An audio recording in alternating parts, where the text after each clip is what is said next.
tragédia, né? A maior tragédia ambiental do Brasil, o maior derramamento de lama do mundo.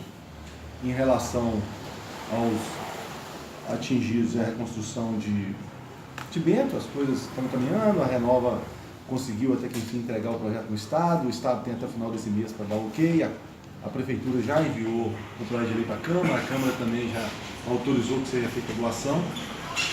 Então a gente tem a confiança que no próximo mês as obras vão se iniciar. Mas o principal motivo da gente estar chamando a imprensa é que no final do ano passado, muitos dos senhores acompanharam o trabalho que foi feito em relação, principalmente nós que somos da região, para que as pessoas pudessem entender que a mineração ela é necessária, que há necessidade de ter um respeito sim com o meio ambiente, mas para a nossa região, viver hoje sem a mineração seria muito difícil.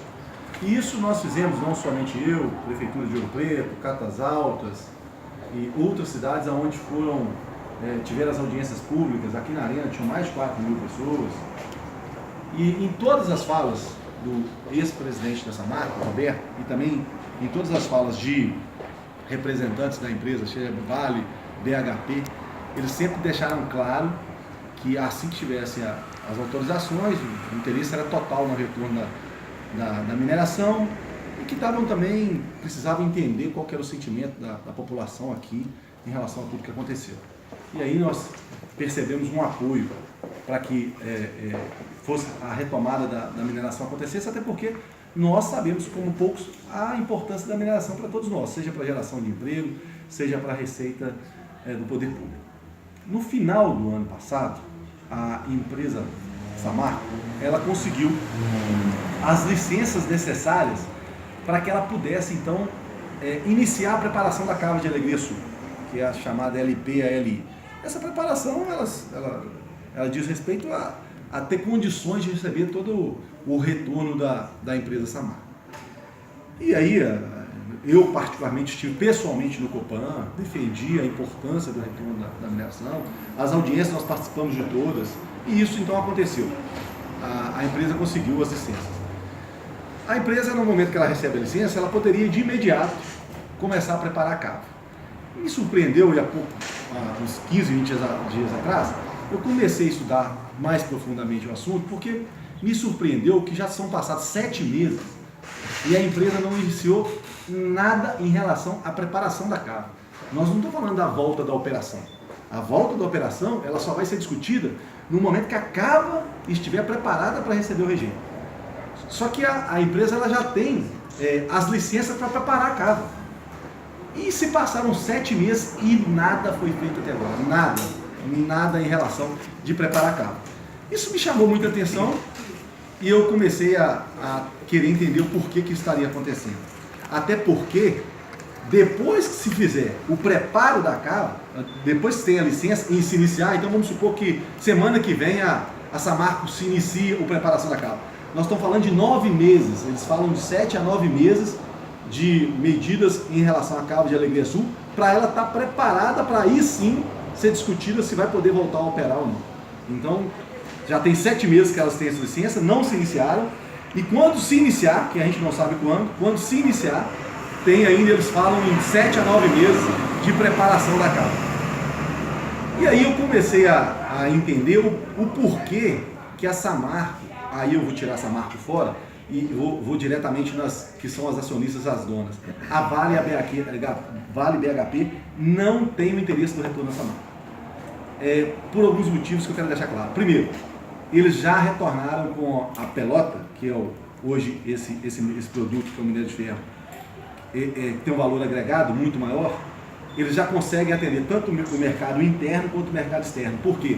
Eles fizeram um investimento de mais de 120 milhões de reais em São Luís, no Maranhão, onde tinha uma cava parada desde o ano 2012.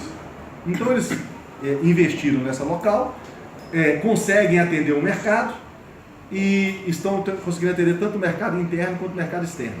É interessante citar também que a Vale, as suas ações, elas valorizaram 83% após a tragédia. E hoje a Vale é a segunda maior empresa brasileira, só perde para a Ambev. Ela passou agora a Petrobras.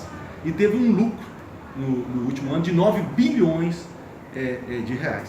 Então hoje não tem um interesse da Vale e da BHP retornar com essa marca. Por quê? Se eles retornarem com essa marca, eu entendo que é um produto a mais no mercado, e aí quanto maior a oferta, pode ser menor a procura, e aí eles vão perder valor agregado e vão perder em vendas.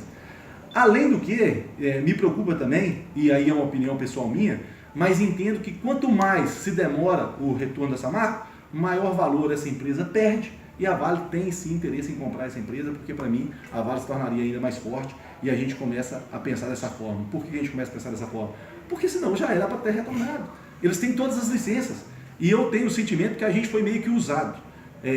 Por quê? Porque em muitos momentos eu ouvi dizer que o Ministério Público estava disputando em volta da empresa, em certos momentos cheguei a ouvir que devido aos atingidos não poderia voltar com a empresa, em certos momentos nós ouvimos falar que devido à licença de Santa Bárbara não está autorizado, não tinha voltar com a empresa, tudo mentira. A empresa só não inicia os seus procedimentos hoje de reparar a cava porque ela não tem interesse em iniciar os procedimentos da preparação da cava. E volto a dizer, nós estamos falando aqui da volta da operação não, nós estamos falando aqui de uma preparação da cava. Então nós estamos falando de 7 a 9 meses para preparar uma cava, para depois ainda ter que pedir uma licença de operação. Então o que eu percebo hoje é que tem um interesse econômico enorme por trás disso tudo, um interesse econômico enorme por trás disso tudo, e hoje não é interessante para a Vale retornar com a operação da empresa Samarco.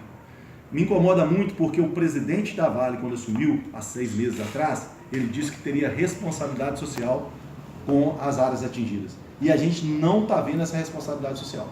Falo pelo município de Mariana, que está perdendo uma receita de 60 milhões por ano. Eu falo por todos os desempregados da Samarco, que são vários os desempregados, e vários deles ainda não conseguiram uma nova oportunidade de trabalho. Falo por vários empresários que tiveram que fechar as suas portas, seja Mariana, seja Ouro Preto, ou seja em outras regiões, por exemplo, quanto o Espírito Santo. O Espírito Santo, 5% do PIB do Espírito Santo, do estado do Espírito Santo, advém da empresa Samarco. A cidade de Anchieta começa a passar por situações extremamente complicadas. O prefeito de Anchieta várias vezes veio participar aqui para demonstrar para nós a importância do retorno da empresa, por mais que nós sabíamos, mas ele vinha fazer questão de participar e nem a gente não percebe então esse interesse coletivo, preocupação com os nossos municípios que foi pregado quando o novo presidente da Vale assumiu. Queria deixar claro também que o município de Mariana vai tomar atitudes em relação a isso.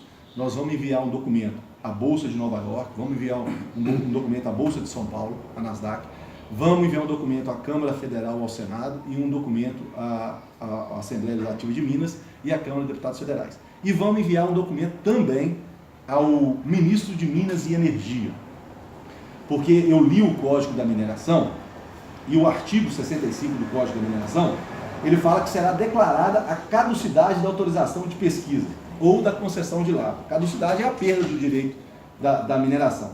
Se ficar caracterizado formal abandono da jazida.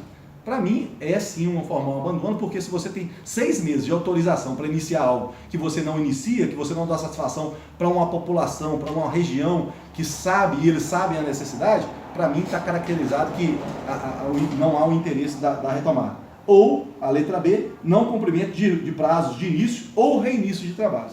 Eles já eram para ter reiniciado os trabalhos, eles não reiniciaram os trabalhos.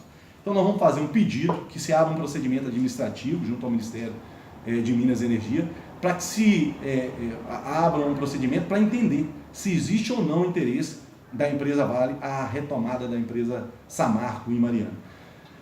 Claro que eu não sou ingênuo de achar que a Vale vai abrir mão dessa riqueza que em poucos locais do mundo tem uma riqueza tão grande como tem aonde é a mineração da empresa Samarco, que é um nome fantasia, porque quem é dono disso tudo é Vale e BHP.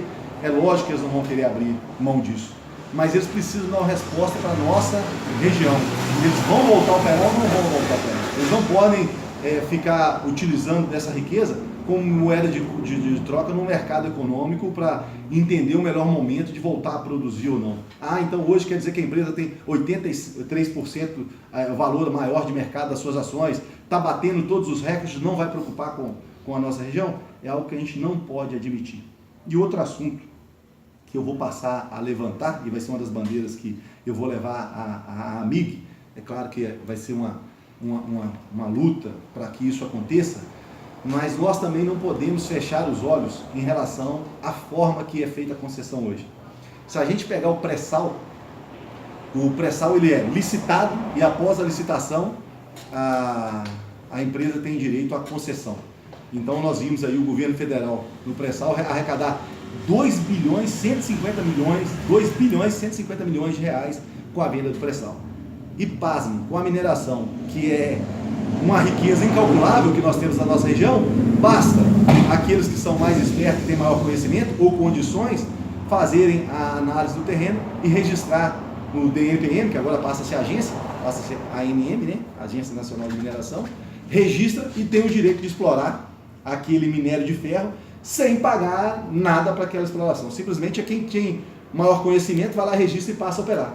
Enquanto o pré-sal não, você tem que fazer a licitação, quem pagar mais vai operar e também no pré-sal ainda paga os royalties da extração para os municípios, que é um valor muito mais alto que é pago pela extração do minério de ferro. Então é uma outra luta que nós temos que começar a levantar.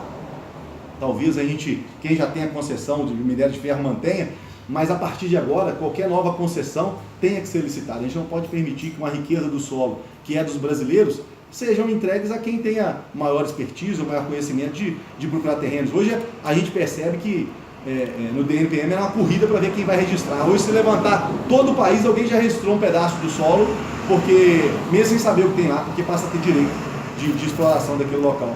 E isso é um grande absurdo, uma receita enorme que o país perde todos os meses e que os mais espertos, os que têm mais conhecimento, acabam sendo beneficiados. Então eu preciso muito que a imprensa nos ajude a divulgar isso, que a imprensa nos ajude a cobrar isso. Os municípios estão sendo penalizados, a nossa queda de receita é muito alta, a situação ainda econômica dos municípios são muito difíceis, a geração de emprego é um problema muito sério e a cada dia que passa eu tenho percebido isso, que a Samarc ela não retornou até hoje, posso afirmar com toda tranquilidade que ela não retornou até hoje, porque não há ainda um interesse de Vale em BHP para o retorno da empresa Samarc, porque eles têm todas as autorizações, não existe nenhum impedimento jurídico legal para que eles retornem, e eles não retornaram até agora porque não tem interesse de Vale e BHP. Então deixo aberto, se alguém quiser fazer algum questionamento.